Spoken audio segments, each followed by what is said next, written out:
গঙ্গার এপারে কলকাতা হোক অথবা ওপারের হাওড়া, দিকে দিকে সক্রিয় জাল ওষুধের চক্র।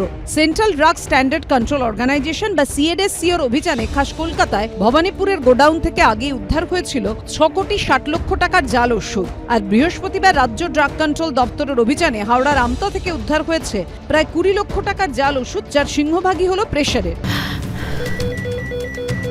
ক্যান্সারে নেই আর ভয়, NCRI হবে এর জয়। আপনাদের ভরসা নেতাজি সুভাষচন্দ্র বোস ক্যান্সার হসপিটাল। অর্থাৎ উচ্চ রক্তচাপ নিয়ন্ত্রণের। আর এইসব দেখে ঘুম ছুটেছে সাধারণ মানুষের। দিনের পর দিন সুগার, প্রেসারের মতো যেসব ক্রনিক সমস্যার ওষুধ কিনে কিনে খাচ্ছেন, তা আদৌ আসল নাকি নকল? ওষুধ খেয়ে লাভের বদলে ক্ষতি হচ্ছে না তো? অর্গান ড্যামেজ হতে বাধ্য, এবং অর্গানের মধ্যে most vital organs heart, kidney এবং ব্রেন, এই তিনটেই এফেক্ট করতে পারে। আরেকটা ভয় যেটা, এই যে ফেক মেডিসিনগুলোতে ইনঅ্যাক্টিভ ইনগ্রেডিয়েন্ট থাকতে পারে, ঠিক আছে, অনেক সময় টক্সিক ইনগ্রেডিয়েন্ট থাকে যেগুলো ক্ষতি তো করবেই, এবং সে ড্যামেজটা ইরিভার্সিবল হয়ে যেতে পারে, এবং তার কিছু অভিজ্ঞতা আমরা অফ লেট পেয়েছি। আমরা সাধারণভাবে যখন চিকিৎসা করি, আমরা কোনো ট্রাস্টেড ওষুধ প্রেসক্রাইব করি এই আশায় যে সেটা একটা ডিজায়ার্ড এফেক্ট দেবে।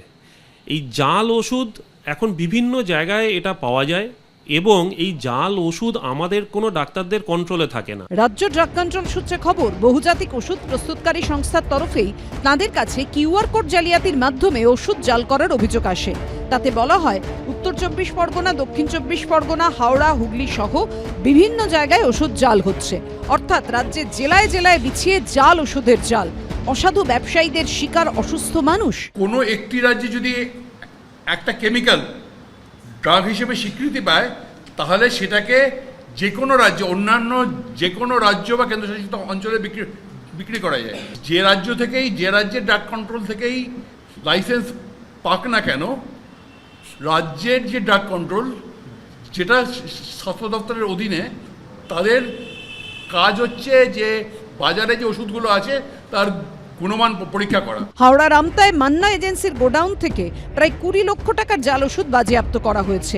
অভিযোগ, নামী কোম্পানির প্রেসারের ওষুধের কিউআর কোড জাল করে চলছিল চক্র। 14 দিনের জেল হেফাজতে পাঠানো হয়েছে ওই সংস্থার মালিক বাবলু মান্নাকে। রাজ্য ড্রাগ কন্ট্রোল সূত্রে খবর, মান্না এজেন্সির 1 কোটি 86 লক্ষ টাকার ওষুধের লেনদেনের হদিশ মিলেছে। ফলে বাজারে ওই সংস্থার এখনো 1 কোটি 63 লক্ষ টাকার ভেজাল ওষুধ রয়ে গেছে বলে মনে করা হচ্ছে। রাজ্য ড্রাগ কন্ট্রোল সূত্রে খবর, জাল ওষুধের গোডাউনের হদিশ পাওয়ার পর এবার জাল ওষুধ তৈরির কারখানায় অভিযান চালানোর পরিকল্পনা নিচ্ছে তারা।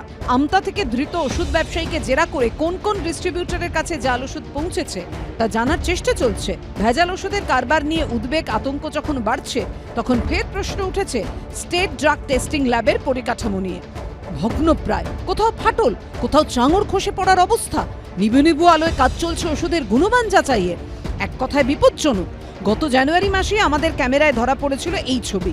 নমুনা পরীক্ষা করতেও রীতিমতো হিমশিম অবস্থা। কারণ শুধু ভবনের ভগ্নপ্রায় দশাই নয়, লোকবলের অভাবেও ধুঁকছে স্টেট ড্রাগ টেস্টিং ল্যাবরেটরিতে 6টি বিভাগে, যেখানে 47 জন অ্যানালিস্ট থাকার কথা, সেখানে এখন রয়েছেন মাত্র 10 জন, যার মধ্যে অবসরপ্রাপ্ত 4 জনকে পুনর্নিয়োগ করা হয়েছে। তার মানে আমার রাজ্যের মানুষ দিনের পর দিন ওই ওষুধের পরিবর্তে বিষই খেয়ে চলেছে, এবং একটা সাধারণ মানুষের পক্ষে কোনটা ভেজাল, কোনটা আসল, কোনটাতে চকের গুঁড়ো আছে, কোনোভাবেই এটা বোঝা সম্ভব নয়। কথা বলতে গেলে ওষুধের গুণমান এবং তাতে ভেজাল আছে কি নেই, এটা নজরদারি, এর চৌকিদারিত্ব বা সত্যি কথা বলতে জামিনদার যদি কেউ হতে হয়, তাহলে আমাদের সরকার যে ভেজাল মেশাচ্ছে, সে কোম্পানি হোক বা কোনো মানুষ হোক, এগুলো ক্রিমিনাল অফেন্স। রাজ্য ড্রাগ কন্ট্রোল সূত্রে খবর, জাল ওষুধ কোথায় কোথায় বিক্রি হয়েছে তা জানতেই অভিযান চলছে এবং চলবে।